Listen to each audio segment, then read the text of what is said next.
May of 2019. It was my time to leave. Guy told me, you're gonna do this, gonna purchase a ticket, a bus ticket. So time came, we went, he briefed me. This guy was in South Africa. So time reached, we went to Namaiba with my auntie. We had bought a ticket. It was 450,000 Uganda shillings from Uganda to Zimbabwe. Oh, okay. So we got to Zimbabwe. I called him. His phone is not going through. So what was going through your mind that time? Now I was like any other man. I was like, okay, now I'm scammed. So what must I do? I can't go back. Hi guys, my name is Harriet Anabo. I'm a content creator from Kampala, Uganda. In case you don't know me, kindly check me out, all right? So guys, guess what? Today we have another sit down. I don't know about of recent, I'm just in love with sit downs, you know. So today I'm going to be bringing you something different. I'm going to be interviewing someone that you guys are going to be seeing on this video. We're going to be talking a lot because he has just come back in Uganda, and would love to know what happened, where he was, how is life now back in Uganda. You guys are going to be seeing him. He's also a content creator. So please stay tuned from the beginning to the end of this video, and let me know in the comment section what you have loved about this video. So let's go into the video. Guys, my name is Ivan William Tumsime, the foreigner on YouTube. Well, I'm Ugandan, born and bred in Uganda. Okay. Yeah, but I've been staying in South Africa for 5 years. I stayed in South Africa for 5 years. So I just came back, I think 5 days ago. Yeah. 5 days ago? Yeah. Oh, wow. How is life for you in Uganda? Well, Uganda is quite different. It's my country, but it's quite different. Everything is different. The weather is so hot here. It's so dusty. The motorbikes are overwhelming me too much. I don't want to sound like a Jaden. Okay. But for real, Uganda feels like so different, man. I don't know how to feel about it. How did you start leaving Uganda, South Africa? How was it for you, the journey for you? Were you going to stay there for permanently, or you just went there to visit? Well, my journey to South Africa, before going to South Africa, I was working with a certain company, recruitment company that takes kids, people abroad to Dubai and Qatar. Okay. So when I was there, I had a chance. I could have gone to Dubai, but I didn't want to be a kadama or to work like those guys, our brothers, do. So I got a chance of going to South Africa through a relative, I would say. So he told me I can go to South Africa and further my studies. And as any youth, ambitious youth, I had made some research about South Africa. It's a nice country, developed, white people are over there and stuff like that. So I was excited. So firstly, I was going for education to further my studies, and also I could work. That's what I was told. Oh, okay. Yeah. So we processed the passport, of course. I didn't know about the permit, but the guy told me when I arrive in South Africa, I'm gonna have my working permit or study permit, whatever, that, like the straight documentation. So I was like, okay, it's fine. So time came around May of 2019. It was my time to leave. Okay. So guy told me, you're gonna do this, gonna purchase a ticket, a bus ticket. So in my mind, I thought I'm gonna fly. But when he told me it's a bus ticket, I was like, but it's okay, I'm going to South Africa. Wait, anyway. you went to South Africa by road? Yeah. What? That's a long journey, you know? Yeah. Okay. So time came, we went, he briefed me. This guy was in South Africa. So we were talking via the phone through another relative. It's a long story. Yeah. So time came, he briefed me on how I'm gonna go through the road, the border, and all that story. It's a long story, but very interesting. So time reached, we went to Namaiba with my auntie. She dropped me there. We had bought a ticket. It was 450,000 Uganda shillings from Uganda to Zimbabwe. Oh, okay. So I was nervous at that time, but remembering that I'm going to South Africa, I composed myself. I hopped on the bus, started the journey. How many? About 5-6 days we go to Zimbabwe. Wow. Why are you guys having stopovers on the road? As in, like, you want to grab something? Yes. Most definitely. Because at the border, all the borders went through Tanzania, Zambia, then Zimbabwe. Wow.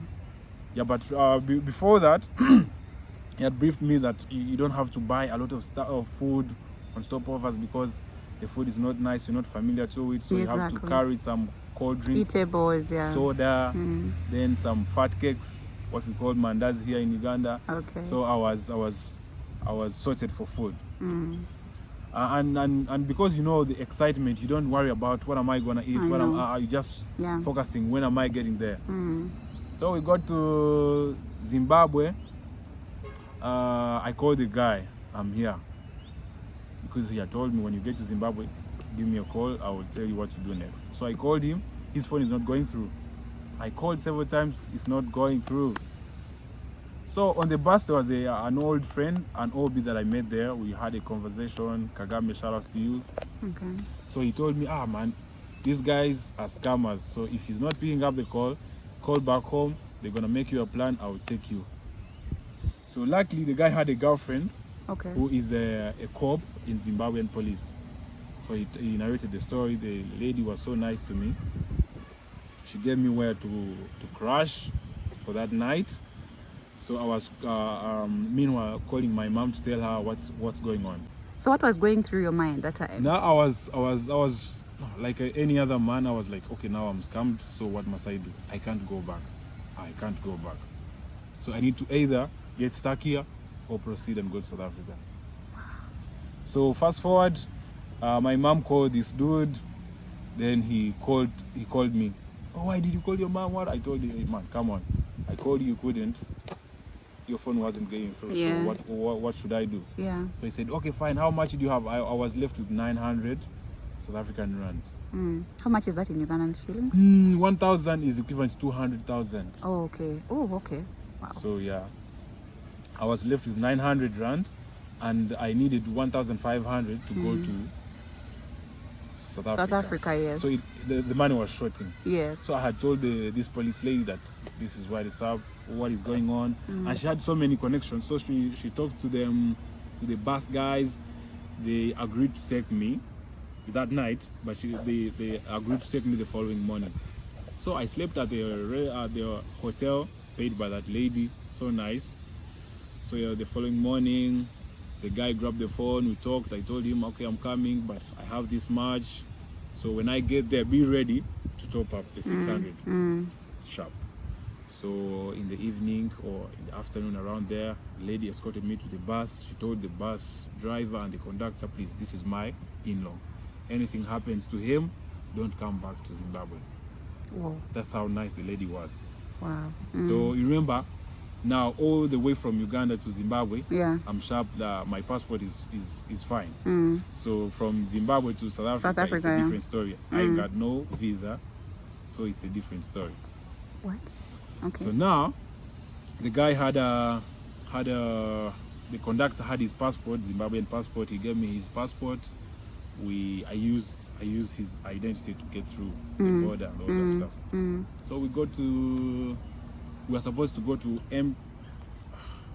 Braamfontein is where our destination was. But before Braamfontein, a bus got a breakdown, a place called Centurion. Okay. So I called this guy again. We are stuck. These guys need their money. We need to get out of here before police comes. Long story, like we spent like 3-4 hours waiting for this guy to show up. He can't come. I was pissed off. I'd never seen this guy. I mean, you're new in the place. I'm new in the place. Yeah. The conductor is now trying to lose his patience. So later, after like 4 or 5 hours of waiting, the guy showed up with the car. He paid the balance. We got into his car. He drove me to his place. Yeah, so now I arrived in South Africa officially around 2nd, 3rd of June 2019. How was the immigration for you from Zimbabwe to South Africa, to enter South Africa? Was it hard for you, or it's because you had someone from South Africa? You never got it? I was illegal in South Africa for the 5 years I was there. Can you stay in South Africa when you don't have papers? Is it possible? I mean, legally it's not allowed, it's not possible, it's not, but I mean, there's so many illegal foreigners in South Africa. I mean, if you watch the TV and news and social media, you could be knowing that South Africans are fighting over that. Yeah. But So I was there. I'm part of those illegal immigrants in South Africa. Wow. Yeah. Okay, so the guy came and picked you. You entered now South Africa. Yeah. Started staying there with him. Yeah. So you leaving Uganda, South Africa, what were you going to do exactly? I was going to further my studies. Yes. And also have a side job, which was Uber, riding a motorbike. Yeah. So what happened is, we got there. Of course, I'm tired, exhausted for a 1 week journey. I had to sleep. He told me, no, you know what? You're gonna sleep. He used to call me Tumsime. Tumsime, you're gonna sleep for the whole week just to refresh your body. And then when you're done with that, we're gonna start learning how to ride a motorbike. Okay. So when I got there, where I was staying, it was like a garage, like a store. Okay. That's not what I was expecting from South Africa. Yeah. So, and I was sharing that garage with some old guy. So he added me in certain Ugandan WhatsApp groups. So in that very week, I was in a WhatsApp group, and then they announced someone who lost his life to a bike, Uber Eats. So I was like, okay, so you're gonna ride a bike and die. Oh, it was a bike. Okay. Yeah. Okay. So I told myself I'm not gonna ride a bike. Okay. So I spent like 2-3 months without doing any job, refusing to start to learn a bike. And I told my mom, I'm not gonna come dead. So I'm not gonna learn how to ride a bike because someone just died. Okay. I saw it. Okay. So the guy was like, okay, if you don't wanna learn to ride a bike, you're gonna starve yourself, you're gonna stay home, sleep, it's fine. So after 2-3 months, I realized, no, let me work hard, get money for a ticket, I go back home. So around towards the end of 2019, around October or November, I'm not quite sure. You went in 2019, May. Yeah. The month of May. I arrived in South Africa in June. In June, Yeah, okay. around 1st, 2nd June. Okay. So around October there, November, I'm not quite sure. I said, okay, let's learn. And remember, my mom had sent him, okay, my parents, my mom and dad, I used my mom so much because... Yeah, okay. So she had sent this guy some money. I'm not quite sure of the numbers, but it's the same money he used to pay the rent. All this time I'm not working. And I was feeding on only bread and tea for lunch and breakfast. So in the evening when he comes back and his wife, he prepares some decent food so I could eat. So I started learning a bike. Actually, I learned a bike for maybe 1 hour. I learned how to ride it for just 1 hour. Okay. Because the guy put me on the bike, I sat in front, he sat behind. He told me, accelerate, do this, do this, do this, do this, do this. After like 30 minutes, he told me, okay, you can do it yourself. I rode around the streets. Then after he told me, you know what, you're gonna ride the whole day. He went to work. So I rode around. I was staying around the place called Crosby in Johannesburg, around Mayfair, but the place was called Crosby. So I could ride around. I rode until I got tired, parked the bike, went to sleep. The following morning, he told me, now we're gonna go to the streets. I show you how they deliver food, how you navigate on the Uber app. So we did that. Fast forward, I learned how to operate. Okay. And remember, the roads in South Africa, they're crazy. Okay. The highway is a highway. I don't think there is anything like a highway in Uganda. I haven't seen like a highway. The ones I know in South Africa. Highway, freeways, big, huge roads. 5 cars are going the same direction. 7 cars. Wow. So you're gonna ride a bike from that. Remember, I've just learned how to ride a bike. I don't know. Yeah. So I went through it by God's grace. I started working. I got some money. I bought my first, like towards Christmas, I bought my first set of clothes, pair of shoes. I was feeling life now is good. So now I've changed my mind from buying a ticket and go to staying and make money. So I started hustling. I hustled. Yeah, up until like after 3 years when I gave up doing Uber Eats because it wasn't making sense for me. It wasn't giving you what you wanted. Yeah, because you have to work hard, so hard. You don't have a day off because Uber is a free, like it's an independent entity. Like you can work when you want to work. Okay. But remember, if you need money, you have to work all the time. The more orders you deliver is the more money you get. Yeah. So if you don't deliver, you don't have money. Oh, okay. You have to pay rent. Yeah. You have to. There's so many things you have to take care of. Yeah. Then COVID came. Yeah. Life changed. Yo, I nearly died. I'm not a staunch Christian, But I believe in God. When God helps me in something, I can really understand and say, okay, this is not my effort, it's only God. So COVID came, they told us, they put an announcement that on Thursday, it was around Monday, they told us on Thursday, it's going to be a total lockdown. Remember, I'm a foreigner, now I'm working. So we started working 1, 2, 3, 4 days. Then Wednesday, the money I had to go do some grocery shopping. Remember, I'm staying with this guy, but he knows I'm independent. I went to him and his wife and told him, no, see, now it's COVID. I bought food. This is pap, posho, or maize meal, maize flour or whatever.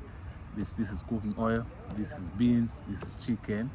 This is what I have that I think I'm going to survive on. So I was requesting you add me onto your meals as I'm going to bring this grocery. So they told me, no, I can't cook. Okay. We are going to get locked down at midnight. They told me no. So I was like, okay, sharp, I'm a man, I'm going to see what I can do. So the first day I had bought milk, I had bought yogurt, I had bought bread. It was fine. I ate my bread and yogurt the first 3 days. So after it got tough, I couldn't feed on that forever. So what I had to do is to tell this neighbor of mine, roommate actually, let me sell you this grocery, you give me cash.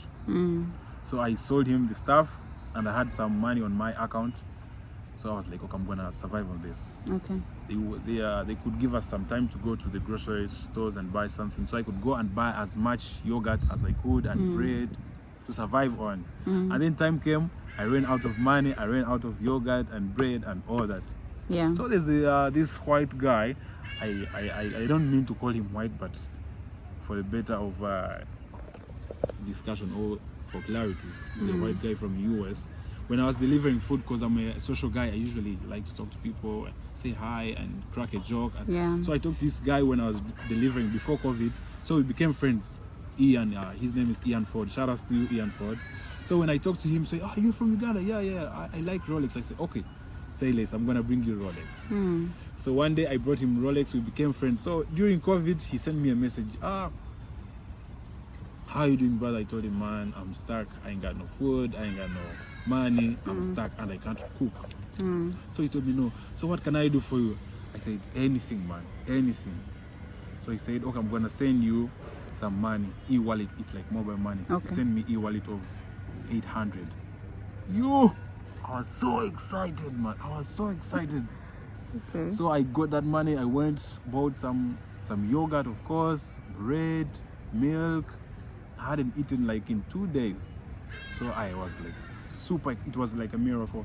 So I survived on that, and later it got finished again. I called him, I told him, you helped me the last time. Can you do it again, please? Because I'm dying. He helped me again. So by God's grace, I went through that. COVID, then later he put like stage 3. I don't even remember the stages. Yeah. So that the delivery guys can go deliver food. So I was inclusive in that. So I started working again. I visited my friend Ian Ford. We cracked some jokes. Even there's another guy. I used to go to a church called the Potter's House. It is in Melville, Auckland Park. There's a guy there, Mahlangu is a South African guy, Mahlangu Peter. At some point he also helped me. He brought me bread. Life was so hard. It was hard, yeah. Even I used to call my friends, my girlfriend by then who was in Uganda, I used to tell her we talked to help me pass time. Yeah. My cousin brother was in Dubai. He tested positive for COVID-19. We used to cry on phone. I'm like, there's nothing crazy like being illegal and away from home during COVID. Yeah. It was the most memorable. It was tough for you. Yeah, memorable and tough time of my life in South Africa.